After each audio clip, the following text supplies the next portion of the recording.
જેને સાપ બાજેલો છે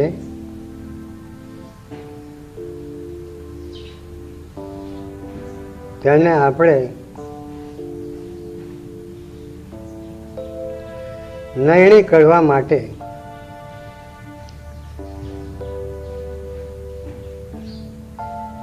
સાપનું ઝેર ચડેલું છે કે નથી ચડેલું તેનો અખાતરો કરવા માટે લીમડાના પાત્રા તેને ખવડાવવા પડે છે.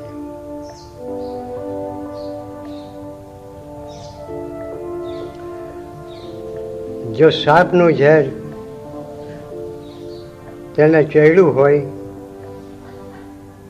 કે ના ચડ્યું હોય તો લીમડાના પાત્રા ખાતા તેને કડવા લાગશે, તો તે આપણને નક્કી થઈ જાય છે કે અને સાપ બાઈજો પણ ઝેર ચડ્યું નથી.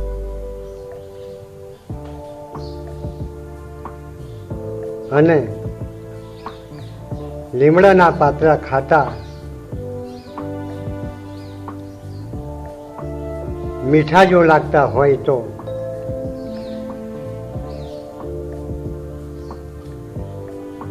આપણે એવું જાણવામાં આવે છે કે આને સાપનું ઝેર શરીરે બધું પસરી ગયું છે. તો એ ઝેરને વાળવા માટે બૂમિયું કરવું પડશે,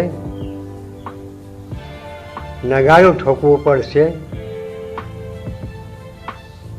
અને ભાથીજી મહારાજની બૂમ પાડીને ભાથીજી મહારાજને બોલાવવા પડશે. તો એનું ઝેર ભાથીજી મહારાજ વાળી દેશે.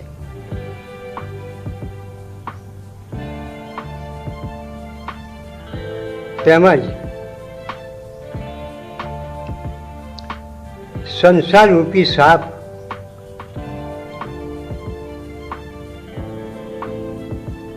કોને કર્યો છે તે આનું નક્કી કરવા માટે એને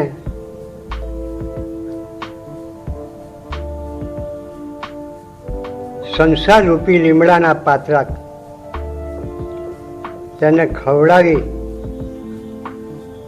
અને પૂછવું જોઈએ કે તને આ સંસાર કડવો લાગ્યો છે કે મીઠો. તો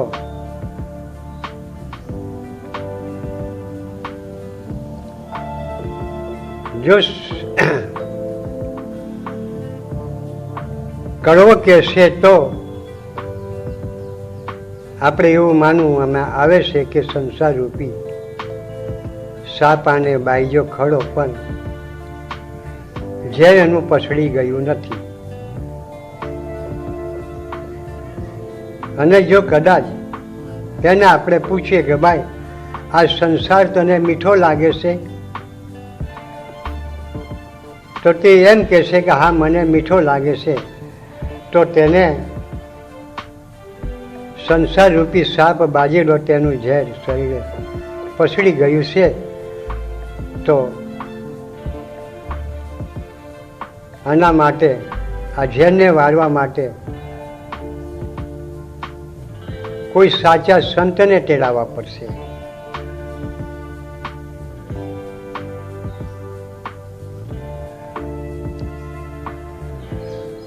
તેમજ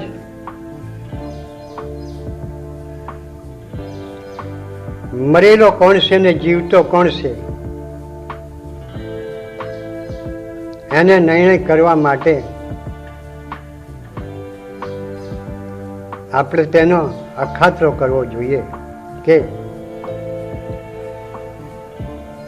બૂમ પાડે કાને તે સાંભળે છે કે નથી સાંભળતો,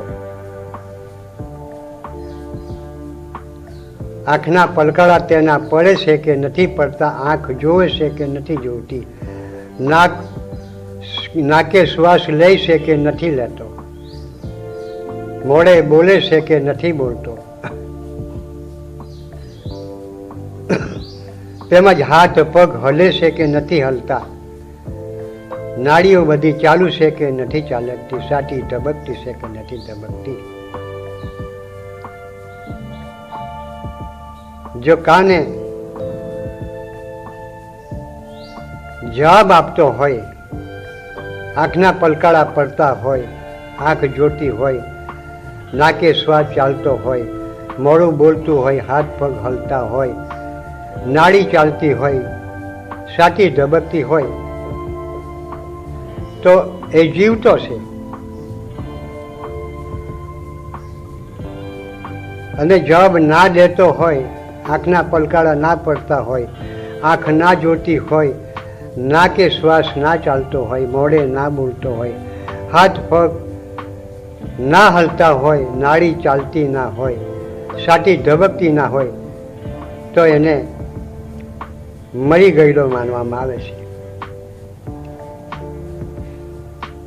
તો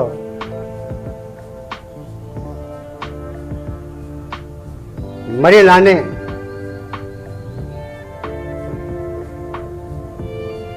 સજીવન કરવા માટે પરમાત્માને બોલાવવા પડશે.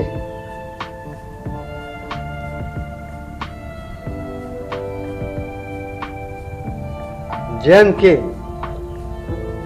સાપનું ઝેર ચૂસવા માટે ભાથીજી મહારાજને બોલાવ્યો છે, સંસારનું ઝેર ચૂસવા માટે સંતને બોલાવ્યો છે, તો આ એક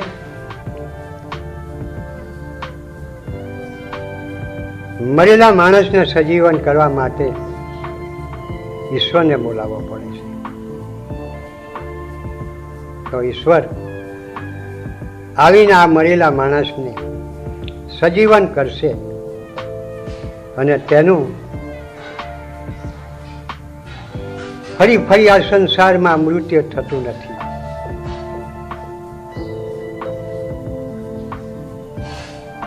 એ અમર બની ગયો છે.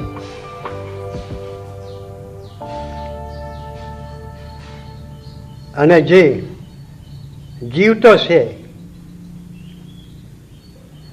તે જ આ સંસારમાં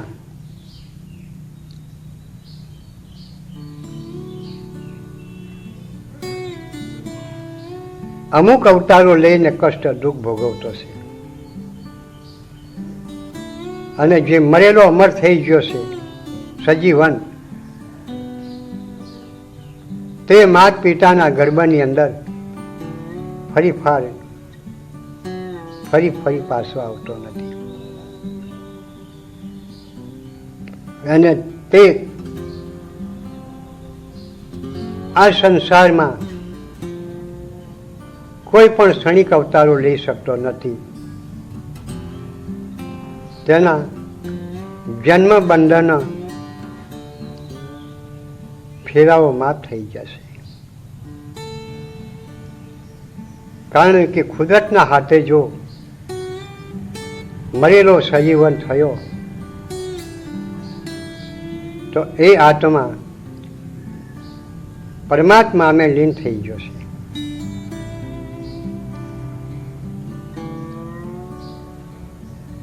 પરમાત્માને એક વાર દ્રષ્ટિએ જોઈ લીધો તો પછી એનું સંસારમાં આવાગમન ક્યાંથી હોય? કારણ કે મેન તો ઈશ્વરને જ પ્રાપ્ત કરવો જરૂરી છે. ભલે બીજા કોઈ પણ સાધનો, કોઈ પણ સ્થાનો ના ઉપર જઈ આપણે કઈ બી કરીશું, નેમ વ્રત ઉપવાસ તીરતો, તો પણ ઈશ્વરને તો જોવા પડશે. તો ઈશ્વરને એકવાર જોઈ લીધા પછી માણસને ફરી જોવાનું રહેતું નથી. કારણ કે ઈશ્વર જેને મળે છે તે જોનાર પહેલો મળે છે. ઈશ્વરને જે જોનાર છે તે પહેલો જોનાર મરી જાય છે, પછી ઈશ્વરને તે જુએ છે. ત્યારે જે સપના અવસ્થામાં છે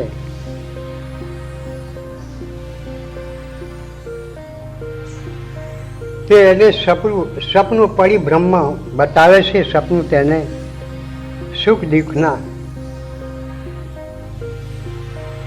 દિવસો બતાવી રહ્યું છે. ખરેખર તો તે જ બંધનના લખ 84ના ચક્રમાં જીવ ઘૂમતો હોય છે. સપના અવસ્થામાં જે જાગ્રત અવસ્થામાં આવી જાય તો પછી આ જીવ પરમાત્માને મળી શક્યો છે. ખરેખર ઈશ્વર મેને માણસમાં ફરક કેટલો છે.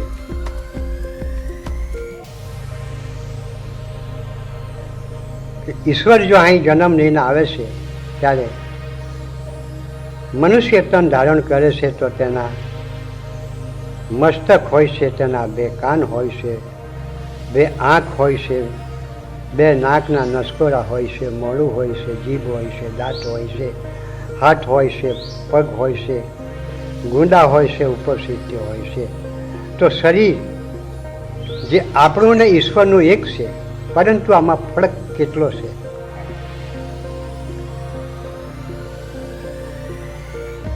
ફરકમાં એ છે કે આપણે મહાબંધનના લોભ લાલચ માયાના ફંદામાં ફંડવાયેલા છે અને માયાના તાબાની અંદર જીવન વિતાવી રહ્યા છે. તો ઈશ્વરમાં ને આપણા અંદર ફરક આટલો છે. મોહ માયા મમતા આશા તૃષ્ણા એક જાતનું ભરાણ છે. ઘરની અંદર ઝાડુ માળો અને પૂંજો કાઢો કેટલો કચરો નીકળે છે તે પ્રમાણે આ શરીર આ તત્વોથી વજાળું થઈ ગયું છે. તો એને સાફ કરીને જુઓ તો ઈશ્વર મેને આપણા અંદર કોઈ રતિ ફરક નથી. કારણ કે કર્મ આપણા અંદર નીચ છે તો ઈશ્વરના અંદર ઉચ્ચ છે. સતચિત આનંદ રૂપ નિર્વિકારી અખિલ બ્રહ્માંડમાં વ્યાપક એક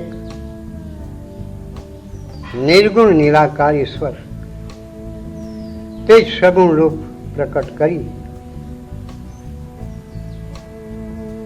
કામના અર્થે આ સંસારમાં આવી વિચરે છે.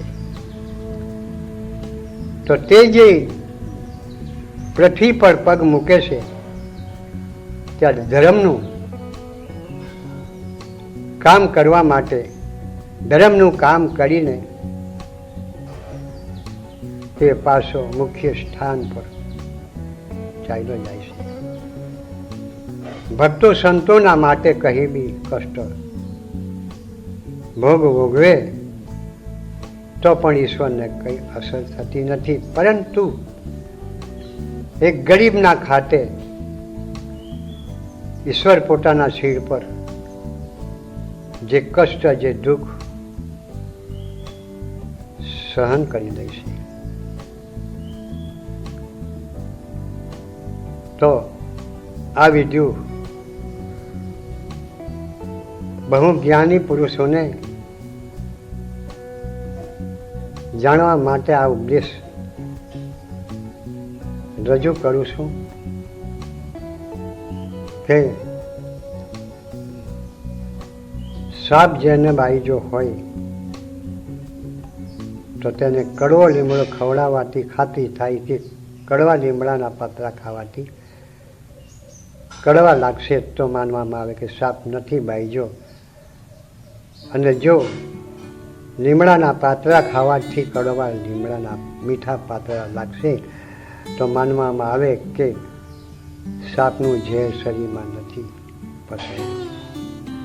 તો એને ભાઠીજી મહારાજનું બૂમિયું કરવાની કોઈ જરૂરત નથી. જેને સંસાર રૂપી સાપ બાઈજો હોય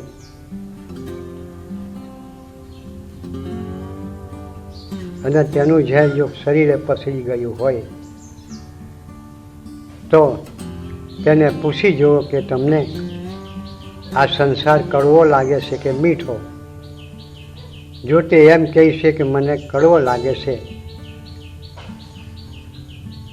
તો પછી સંસાર રૂપી સાપનું ઝેર શરીરમાં પસર્યું નથી તો એના માટે સંત બોલાવવાની જરૂર નથી.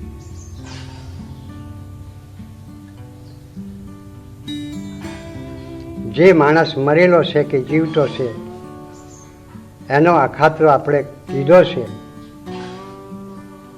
જે જીવતો હોય તો એના માટે ઈશ્વરને બોલાવવાની જરૂર નથી. જે મરેલો છે એના માટે ઈશ્વરને બોલાવવાની જરૂર છે. આ વિડીયો રજૂ કરું છું. મારું નામ સનાગીરી મહારાજ, તાલુકાનું